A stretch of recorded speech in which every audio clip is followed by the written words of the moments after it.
Hey guys, so today I'm here with the first in my series of videos showing you how to improve your video quality. Now I get this question asked all the time. How do I get better video quality? How do I improve my audio, my lighting, this, that? So what I'd like to do for you guys is split it up and kind of explain some of the things that I've learned over the years to hopefully help you improve your video quality.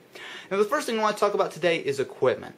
Now equipment's kind of a funny thing. On the one hand, the better equipment, and if you can get really good stuff, it's going to definitely help you out. It's super important. On the other hand though, you would be absolutely surprised at how much you can do with cheap stuff, with stuff you may already have around your house.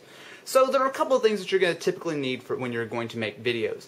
First of all, it's going to be a camera. Now, contrary to what you might think, this may not be your best option. A lot of the times, it's not half bad to get a camcorder, or you may already have a point-and-shoot camera that has video, or even an iPhone. iPhone 4s have really good video. So there's a lot of different steps before you decide exactly what you have. So what I like to do, and what I did when I was first starting out, is figure out what you have and make the best of that. Now if you have a lot of money, if you really would like to get into video and whatnot, then you can slowly start working your way up with maybe a camcorder, maybe something like this, maybe something better.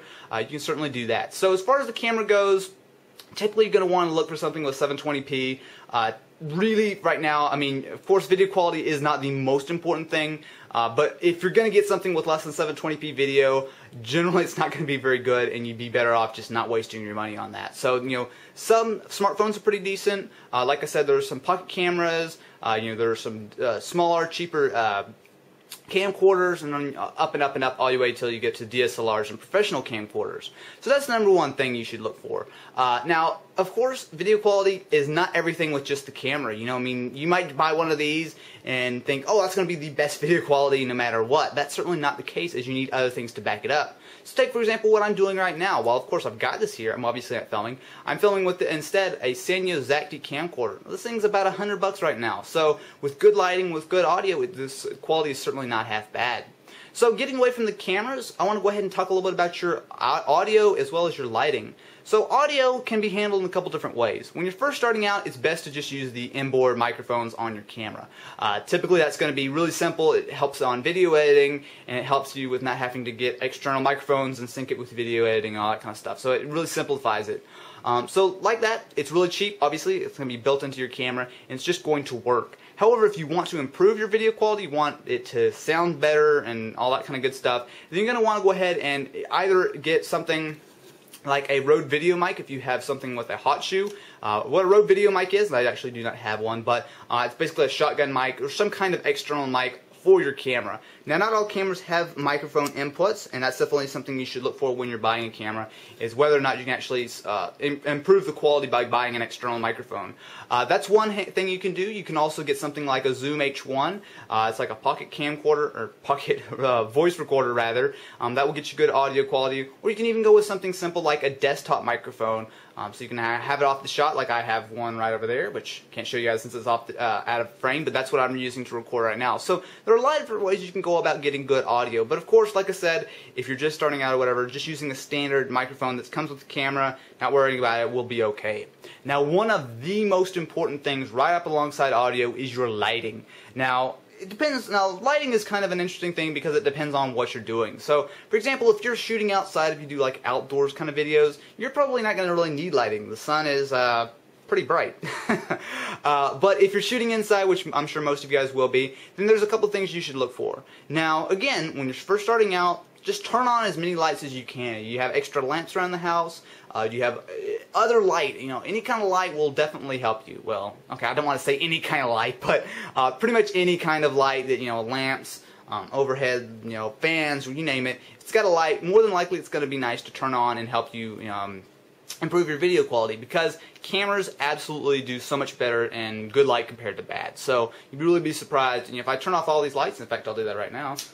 Turn off a couple of these lights, and if I start pulling, so now I've got still some light in the room, but you guys can see the video quality got much worse.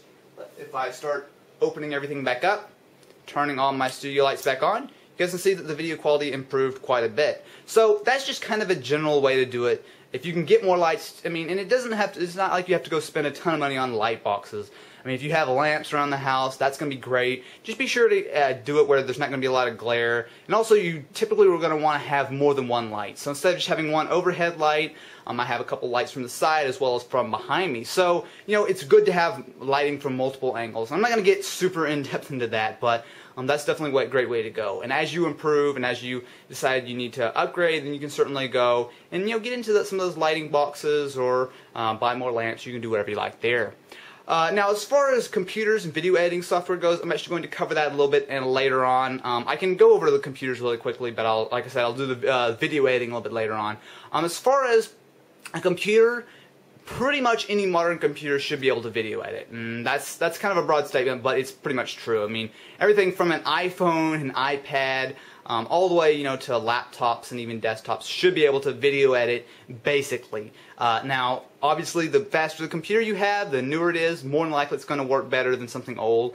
So in this case, usually just try it on your computer right now. If you see it's really laggy, it's really glitchy, you might have to, improvise. But if you have a newer computer, especially if it's been bought in the last year, 2 years or so, more than likely, unless it's a netbook, you're going to be able to do some decent video editing. And of course, like I said, as you move on, as you get nicer computers and whatnot, you can certainly do video editing much faster. It'll take you less time. You can do more cool stuff.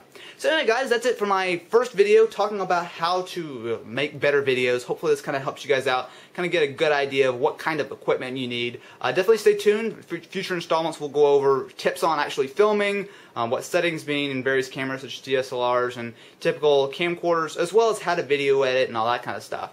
If you guys enjoyed the video, definitely be sure to subscribe up above and let me know what you want to see in the next installments.